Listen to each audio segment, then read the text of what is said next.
As far as I can tell by Googling, there has never been any organizational affiliation between the two organizations. Okay, by Googling? That's it. Where did you get your information? What do you mean? You credulously repeat shit that just shows up on your Twitter feed. And now you're like, oh, you Googled it? Really? You Googled it? Oh, you saw it on Google? Here's a compilation of Joe Rogan getting fact-checked on his own show. Some of the most satisfying moments on JRE is when Joe Rogan gets fact-checked in real time. Like, it's just priceless seeing Joe slowly realize that what he was saying for the last 15 minutes was completely wrong. And these fact-checks are usually served up by the unsung hero and producer of the show, Jamie Vernon, who endlessly Googles the topics of Joe's claims to I wonder what Jamie's salary is. He's got to be making a cool, like, $2 million a year, right? Probably. make sure that what he's saying is correct. And don't get me wrong, a lot of what Joe Rogan says on his show, for the most part, is true.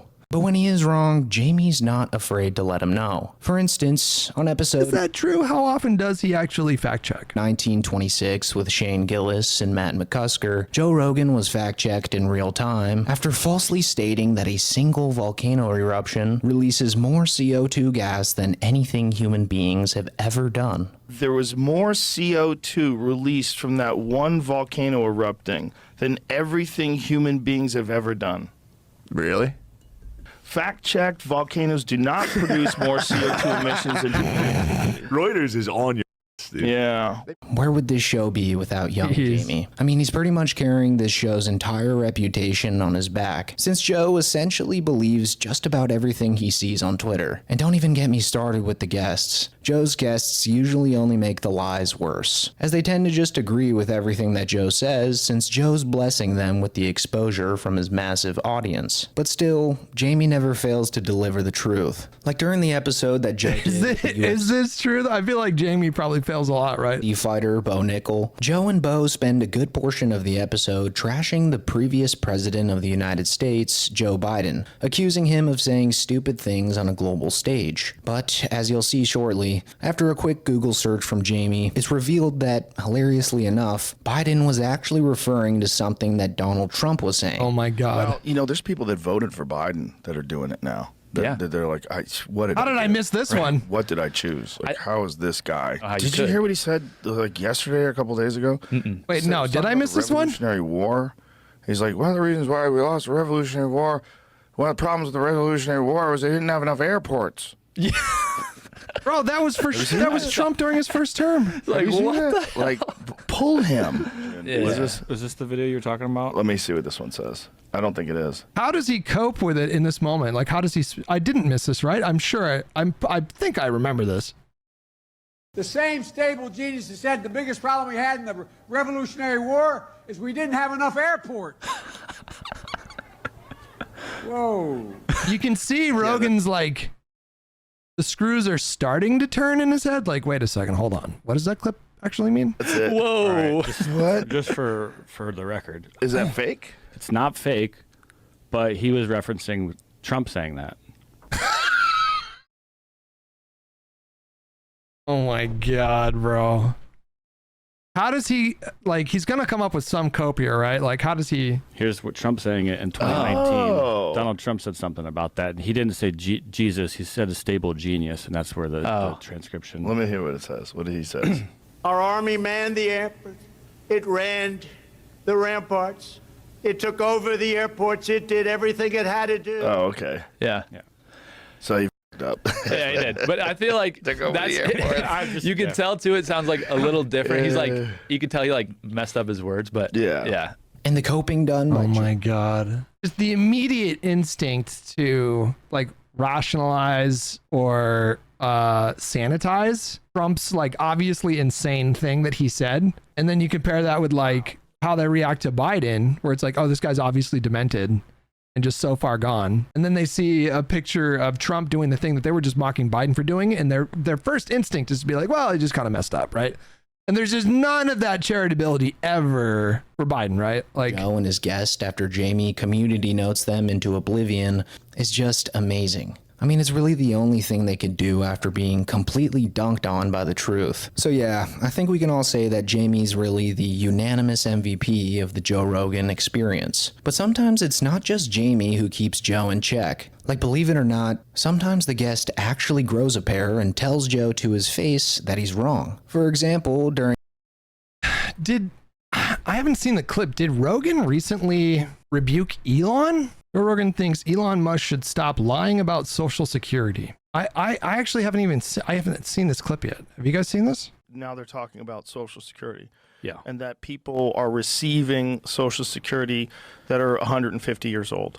But I don't think that is the reality as it's being explained by people who understand COBOL, the language, and this computer programming language that they use is ancient, right? Which is kind of crazy that they're still using that, right? It's the government. I mean, right. Yeah. So some guy who understands it was explaining that if certain factors aren't taken into consideration or certain things aren't entered in, like date of birth or when there's certain things or date of death, or, right? But it doesn't even necessarily mean that all these people are receiving checks, right?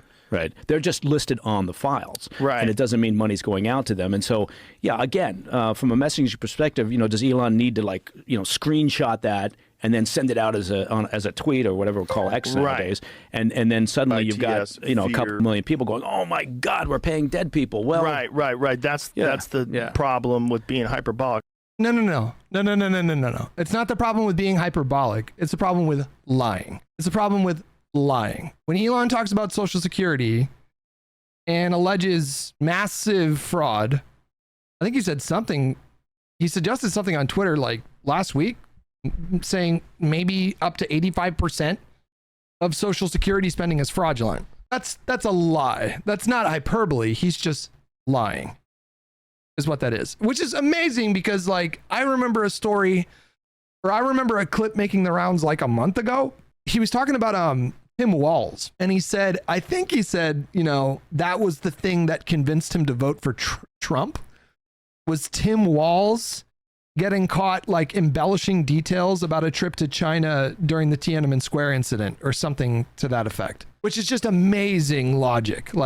I was so offended by Tim Walz potentially lying about this incident and whether or not he was there to witness it or something. I don't remember the particular details. And that's why he wanted to vote. That's what motivated him to vote for Donald Trump. Donald Trump, because he was sick of Tim Walz's lies. So he supports Donald Trump and Elon Musk, who is these days it is a fire hose of lies. During episode 1762 with Josh Zepps in 2020. Oh, this one is epic. This clip is epic because they're talking about myocarditis, and I'll add something to this clip, but there's additional context that makes this clip pretty amazing. Zepps interrupts one of Joe's ramblings about the dangers of the COVID vaccine to tell him that what he's saying is, in fact, wrong. For young boys in particular, there's an adverse risk associated with the vaccine. It's like a 2 to 4-fold increase in the instances of myocarditis. Yes, but you know what? Hospitalization. You know that there's an increased risk of myocarditis among that age cohort from getting COVID as well, which exceeds the risk of myocarditis from the vaccine. I don't think that's true. I don't think it's true. No. I don't think it's true that there's an increased risk of myocarditis from people catching COVID that are young versus. What makes this clip amazing is it was, I don't remember, I'll make it up, 6 or 9 months before this appearance, Rogan invited Sanjay Gupta, which is CNN's resident doctor guy that they put in front of cameras. He invited Sanjay Gupta to come on a show, and Sanjay Gupta explained this exact thing to Rogan on his show. Tried to explain, yes, there is a slightly elevated risk of myocarditis in young men. I don't know what the age range is. Let's just say 12 to 18 or something like that. But number one, the risk is very low. We're talking about 1 out of 900,000 people or something like that. And number two, the risk is actually even more. Myocarditis is a condition where your heart becomes inflamed. I don't know much about it, but your heart becomes inflamed. And it usually resolves itself within a month. It's very rarely something that causes permanent damage or death, but the risk is even more if you get the COVID. he explained this to Rogan months before this appearance. And I guess Rogan, maybe he was high as fuck and just didn't remember any of this. I'm not sure what the explanation is, but in this clip, he seems to have forgotten all of that. And, you know, this guy, Josh Zepps, who is the Australian comedian, I'm not sure who he is, explains the exact same thing. And Rogan is just like, no. That's not what I saw on my Facebook feed. Versus increased risk of myocarditis from the vaccine. No, there is. There's both. Well, let's look that up because I don't think Let's that's do true. it. Myocarditis more common after COVID-19 infection than vaccination. But is this with children? Yeah, we're talking about young people. Men and boys aged under 30 after this is what it says here. With children is the issue. Well, no, we were talking about 15-year-olds. Well, we're talking about young children. Male, So, yes, 12 to 17. Yeah, so you're about 8 times likelier to get myocarditis from getting COVID than from getting the vaccine. That's interesting. Now, that that being is said- not what I've read before, but also It's just unbelievable to me because, like, if you are fortunate enough to be blessed with the kind of platform that Rogan has and the sort of life that affords him, I believe that comes with a certain kind of responsibility. Like, my audience is literally like 1/1000th the size of Rogan's, 1/10,000th. I don't even know. And I feel like I have a responsibility to try to report on things accurately, or rather, not report on, but comment on things accurately. And when I get stuff wrong, I feel like ashamed and like I'll tell, okay, you know, like someone will fact check me in the chat, and I'll be like, thank you for doing that. You know, I appreciate that. Like for me, like I place a high value on making sure that I get stuff right. And part of that is just like ego, because like I don't want to look stupid. That's like a big part of it. But then another part is like I don't want to use any kind of like influence that I have, which is obviously not, when we're talking about Rogan, that's a totally different scale of influence, right? Completely different universe.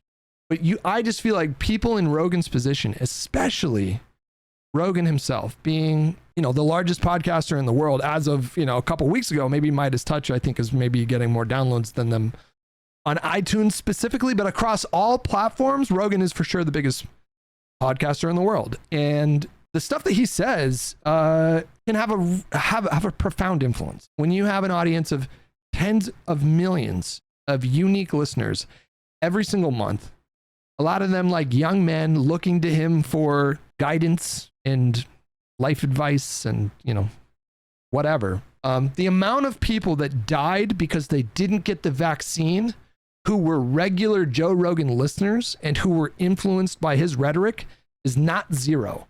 I don't know what the number is, but it's not zero. I can tell you with 1000% certainty, there have been people who spent their last days on earth slowly suffocating over the course of weeks, wishing that they had got the vaccine, who didn't because they were regular Rogan listeners. It's not zero, not zero. You know, I don't know if it's a million, but it's not zero, which is why I think it's so important for people like him to get this shit right. When you're going to tackle subjects like the safety and efficacy of vaccines, you should probably get those details right, lest you influence someone to make a horrible decision that results in permanent death.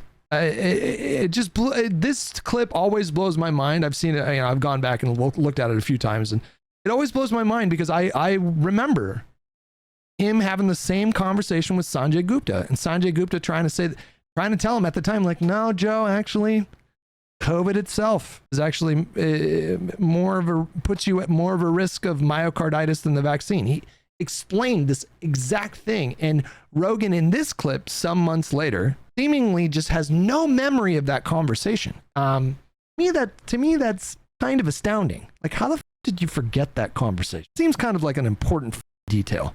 So it's like, even when we're reading these things, it's like, what are we getting this from? Was this from the VAERS report? So even after Joe says that he doesn't trust that website, and it's the same instinct he had in the clip where he was, you know, sane washing the shit that Trump said about airports during the Revolutionary War. His first instinct in this moment is to be like, okay, well, where did that information come from? Which I guess, like, fine, I guess that's a fair impulse, but it's just, it's like the perfect example of confirmation bias, or what is the opposite of, what's the inverse of confirmation bias? Or I guess this is the same thing. Just, he has this predetermined truthism in his head, and anything external that comes in and challenges that truthiness, his ego is going to step in immediately and try to undermine that narrative or undermine that new fact, that new contradictory fact. He'll find a way to push it away.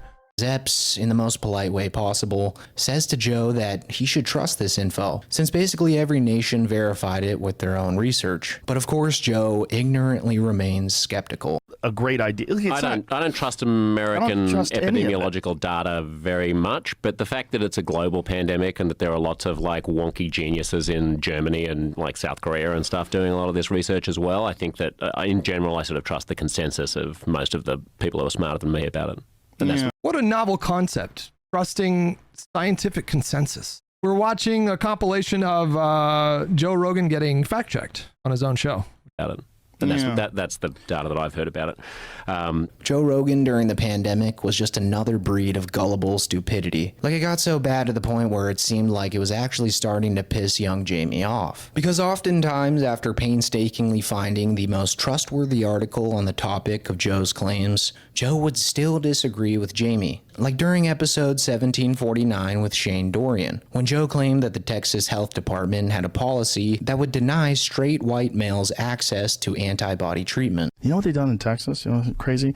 A friend of mine went, and he's a white guy, and he went and they told him that they couldn't give it to him because of his age and his body mass, because he's white, but if he was Hispanic or black, they would be able to give it to him.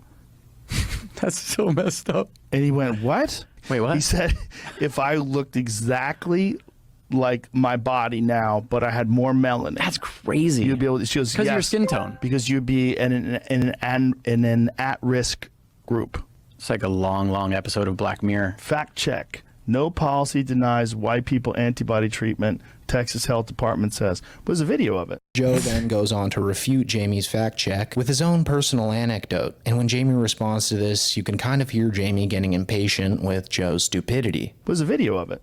I know, and the video says that, well, I know, so they talk about the video in this, and then they reached out to the Texas Health Services. Yeah, but they absolutely did to this guy, no. Like, people are definitely doing that. Dude. Maybe they're... That doesn't mean it's a policy. It means that person is an asshole, maybe. Oh, I don't think so. I don't think... You mean the person at the clinic is like an the nurse, asshole whoever said that they couldn't do it. But she was saying she was sorry. That this was the way that they had to do it. Well, I don't know. I mean, this might be covering up for some fucking horseshit. Or it's not, but... And I think Jamie's pushback here is justified. I have the Jew. Thank you so much for $2. Recklessly speculate about why Trump is late.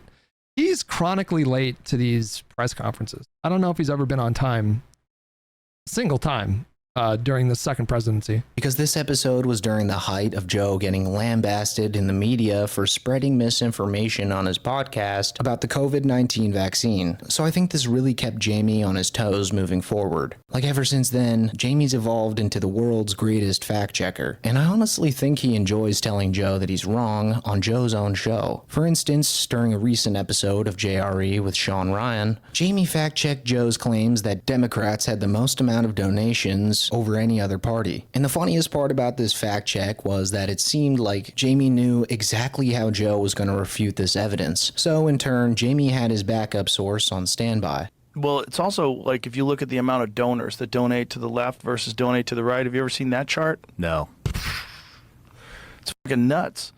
The left gets so many more donations than the right does. Like, it's a giant difference. So what I've seen right-wingers do is they conflate, like, if you're a nurse and you donate to a political campaign, you're classified as like a healthcare worker. And so let's say, like, you know, collectively you got $20 million from like various hospital staff all over the country or healthcare staff all over the country. What right wingers do, and they say, well, look, like, it was Big Pharma. Look what Big Pharma did. I saw that happen so many times where it's like, you know, they'll have like a list of like, here's a nurse in Texas that donated $5, and here's a nurse in New York that donated $3 or whatever. And then they lump it all in together and they say, well, the healthcare lobby, the health lobby gave $50 million to Biden or whatever. What do you got, shows Jamie? the top donors to OpenSecrets.org. 6 of the top 7 are Republicans. Oh, Individual Interesting. donors. Individual donors. What I was talking about was like they showed a chart that had like Google, Facebook, all these. Yeah, these are like Google employees or Facebook employees rather than the companies themselves. It's like highly misleading and, well, I mean, not misleading, just outright false, right? These mega corporations that were donating. Go to top corporation donations via party. It is a complete facade. This is the number one. This is corporations. So they donate more than Google. Top contributors, organizations, federal contributions.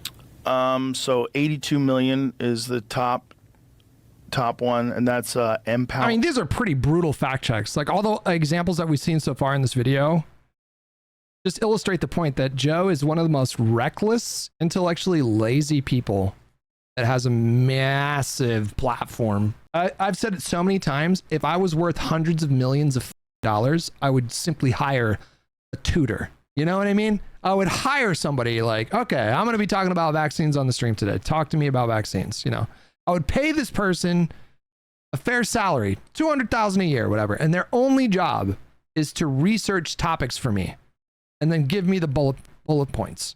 You mean like, well, you know, and I meet with this person for like an hour, 2 hours, whatever, before each stream that I do. And then that way I don't embarrass myself making all kinds of wild statements that are completely divorced from reality. But the problem is like, Rogan doesn't seem to experience a ton of shame when he gets this stuff wrong. And there's this permission structure that I think is baked into his audience and reinforced by his audience. And there's like, it's like a twofold kind of thing where it's like the first thing they'll tell you is like, he's just a guy having a conversation, you know, like when I tune into the Rogan show, you know, it's like I'm listening to a conversation that I had with my friends last week and it's relatable and and like, that's kind of that was my appeal to Jesus, that Tangia scared the shit out of me. You know, I was a huge Rogan fan, bro. I've probably listened to more Rogan than 95%. I didn't miss a single Rogan episode for years. You know, he heavily influenced me getting into content stuff, getting into YouTube content stuff. Joe Rogan was the reason why I plugged in a Rockstar microphone and just talked about random stuff in old Call of Duty gameplay videos, the ones where I would just rant about my life, ex-girlfriend, going to the dentist, gay marriage, just whatever topic I thought was salient at the time, I would just plug my mic in and just start talking. He was the guy, him specifically, he was the guy that gave me the idea for doing that. Are you saying that unlike Hassan, you did not pave it on your own? I don't know what Hassan said. But anyways, so that's the first thing that Rogan audience people say is, well, he's just a guy having conversations. He's not an expert. And then the second thing they like to say is, he's a comedian. He's a comedian, bro. And I think Rogan himself has even tried to use this sort of slimy logic to wiggle his way out of any accountability. Like, come on, bro. He's a comedian. You know, it's not that serious. It's like, okay. I mean, I understand we should separate sarcasm and satire from commentary, but Rogan for sure engages in, you know, critical commentary about serious topics constantly. He goes beyond comedy and he does it constantly. So like, I don't think you get to just play the, well, you know, I'm a comedian card every time you have a bad or incorrect take. I think everybody is accountable for the things that they say. And Rogan is just like, I just imagine, and I know he's not lazy, right? Like he has a very strict and disciplined fitness routine, and he like hunts elk with bows and arrows. And he's not a stupid guy, you know.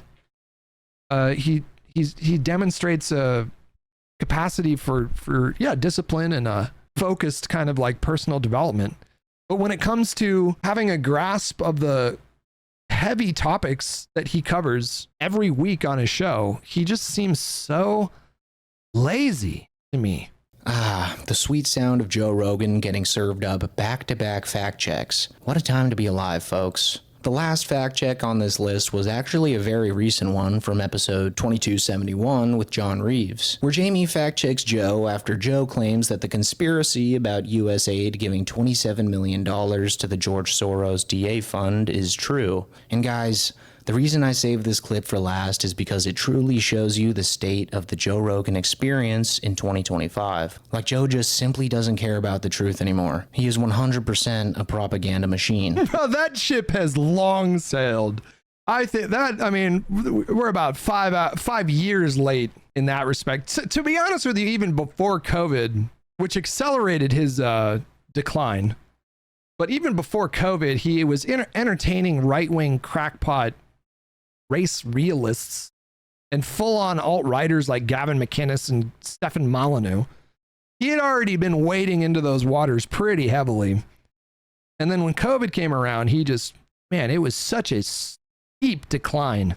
In February or March, he's putting out content talking about how, like, we got to come together and this is something that's going to impact all of us. And there was a bit of a sort of like a post 9/11 kind of like rallying kind of call. And then 2 months later, he's like, Fauci's killing people deliberately to make Pfizer billions of dollars. Saw it on my Facebook feed. It was just like 2 months later, he just lost his mind. I mean, he had already been getting a lot of flack, I think, from progressives during the first Trump administration. Progressives and more lefties were the ones that were criticizing him the most. And I think like what happens is you kind of, there's a psychological sort of like response where you want to dig your heels in more. Like, I remember early in my career, I said some stupid shit, right? Like I said and did some really stupid shit. And I remember there were a few times, more than a few times, where I would just say the most edgy thing specifically to provoke a reaction from people who were offended. And then when they got offended, I would sort of step up on my soapbox and be like, you can't tell me what to say. And it was like there's something to that exchange that makes you more defiant. I feel like Chappelle is kind of in the same boat, where he's sparred so much with like a particular kind of crowd online that it's just become like a core part of his personality. Like a edgy contrarian late teenager, early 20s kind of phase that people go through, except they're going through this phase at like age 50 or 60 is what it all seems like to me. Yeah. Anyways, we're spending money to like $27 million went to the George Soros DA fund. That's so crazy. That's more than he puts in. We were paying to get shitty DAs elected. There's a pushback on that 27 million George Soros stuff. Oh, really? What's the pushback? That it's not true. What do they say? There's a long tweet if you want me to bring it up. Sure, bring it up. I thought it was 58 million. That's like it's one on the side of the page here, though. Okay, the claim that Mike Benz establishes in his research is that U.S. aid paid out $27 million in grants to the Tide Foundation. The Tides Foundation is a major funder of the Soros-backed group. As far as I can tell by Googling, there has never been any organizational affiliation between the two organizations. Okay, by Googling? That's it. Where did you get your information? What do you mean? You credulously repeat shit that just shows up on your Twitter feed, and now you're like, oh, you Googled it? Really? You Googled it? Oh, you saw it on Google? Your source is Google? Really? Jesus Christ, bro. You just Googled, but the end of the line is like, this is all vague. Like, what is that? What's that 24 million going to? Like, what it might be going to fight diseases. It might be or you don't know. How about you don't know? And all you did was Google whether or not those people know each other. That's crazy. It's hilarious to what is that logic, man? You just made this wild claim that, taxpayer dollars were going to George Soros so he could spend that money to elect, left-wing DAs all over the country, ostensibly because, you saw something just show up on your feed. Rogan laugh. And now you're like, you don't know where that money went. No, you Google. Call Googling a ridiculous measure of fact-checking when that's literally what he has paid Jamie to do for decades. Like, that's Jamie's entire job. Just Googling the shit that comes out of Joe and his guest's mouth and occasionally correcting him using, you guessed it, Google. So yeah, guys, Jamie's truly the MVP of the Joe Rogan experience nowadays. And even though Joe doesn't really agree with any of the fact checks that Jamie brings up anymore, I think Jamie's doing a wonderful job of showing the audience that there are at least two sides to whatever Joe is blabbering on about in the current moment. But anyways, that's pretty much it for the video, guys. If you made it this far, thank Always fun to watch Rogan get live fact checked